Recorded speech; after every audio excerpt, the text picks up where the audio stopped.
merupakan suatu ilmu yang mempelajari hasil karya, rasa, dan cipta orang-orang Islam di masa lalu, baik dalam bentuk sosial, budaya, ekonomi, politik, dan tata kehidupan lainnya.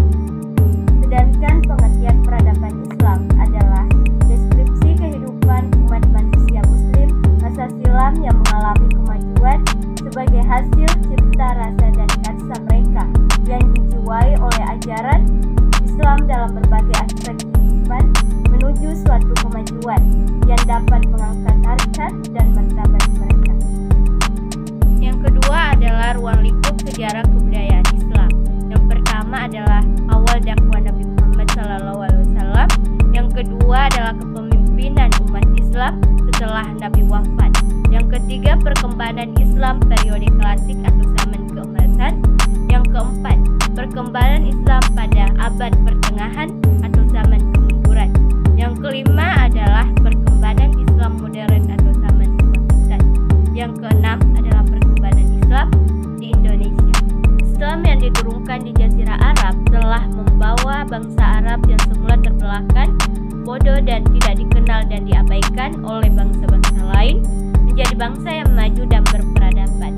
Ia sangat cepat bergerak, mengembangkan dunia, membina suatu kebudayaan dan peradaban yang sangat penting dalam sejarah manusia hingga sekarang.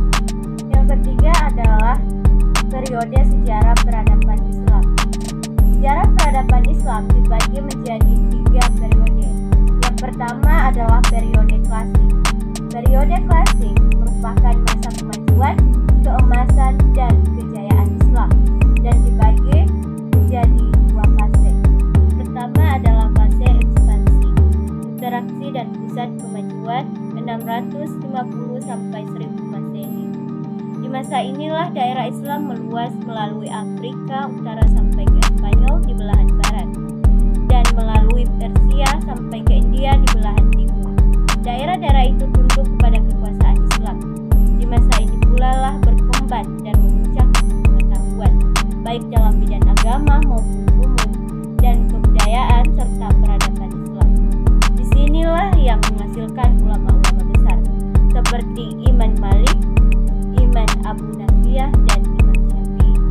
Kedua, fase disintegrasi 1000 sampai 1500 Masehi.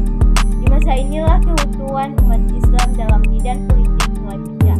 Kekuasaan khalifah menurun dan akhirnya Baghdad dapat dirampas dan dihancurkan oleh Hulagu Khan di tahun 1258 Masehi. Khalifah sebagai lambang kesatuan politik umat Islam hilang. Kedua, periode pertengahan. Periode pertengahan juga dibagi ke dalam 2 fase. Yang pertama, fase kemunduran 1250 sampai 1500 Masehi. Di masa ini desentralisasi dan disintegrasi bertambah meningkat.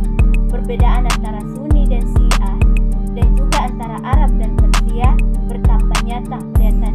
Kedua, fase 3 raja besar 1500 sampai 1700 Masehi dan masa kemunduran 1700 sampai 1800 Masehi. 3 kerajaan besar tersebut adalah kerajaan Utsmani di Turki, kerajaan Safawi di Persia, dan kerajaan Mughal di India.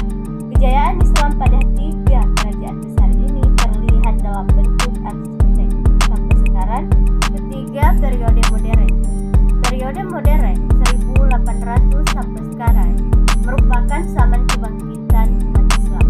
Jatuhnya Mesir ke tangan Barat mengisahkan dunia Islam akan kelemahannya dan menyadarkan Islam bahwa di Barat telah timbul peradaban baru yang telah tinggi dan merupakan ancaman bagi umat Islam. Raja-raja dan para